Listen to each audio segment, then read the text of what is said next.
Hey everybody, so I'm just checking in. If I sound like I'm tired, it's because I am. I got too hot today. So went to the track today. They didn't have test and tune. The program they just had time trials. I made 2 passes. I'm trying to be fairly easy on the new engine and stuff, so I wasn't really trying to go out and make any hero passes. So I shifted the thing around 4,800 RPM first to second. Went through the finish line in second gear.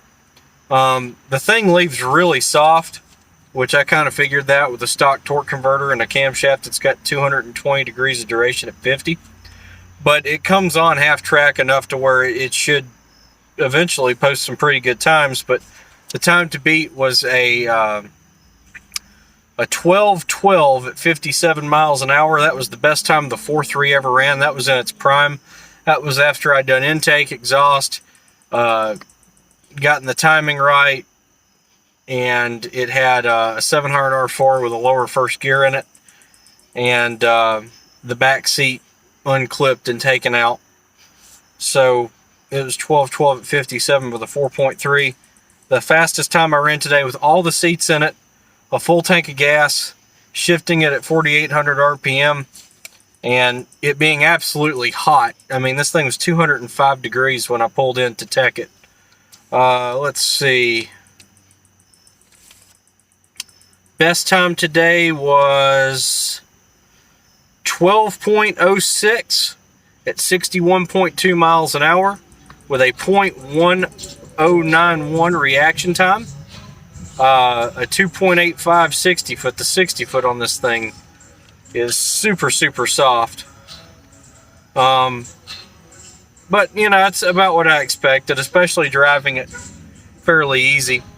So I think I'm going to go next weekend and make a couple changes to it.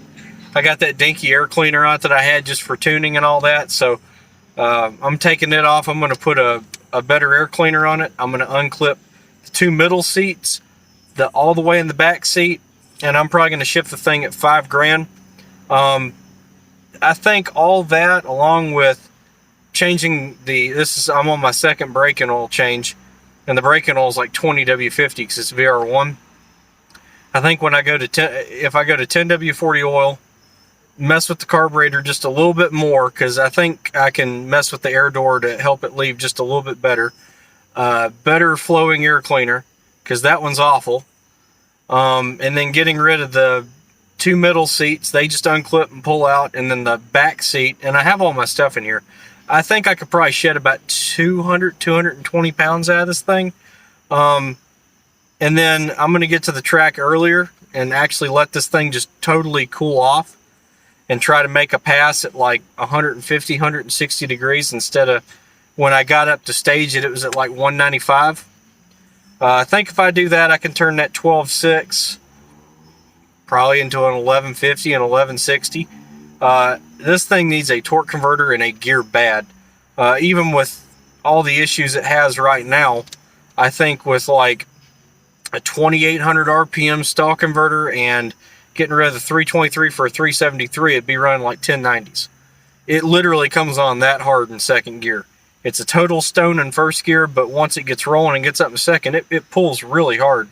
I've had high 9-second, low 10-second, eighth of a mile vehicles that didn't pull as hard as this thing does in second and third. So that shows some, promise. But I already posted all this today. I don't know if you can see that, but yeah, I'm gonna try to get out next Saturday, and I think I can get this thing deep into the 11s. And shifting it at $5,000, I'm still not really pushing it that hard. This engine should be safe for about 5,500 because it's got double valve springs, Z28 valve springs and stuff, so it should be okay. But I just wanted to give you all an update, and hopefully I will see y'all next Saturday. See ya.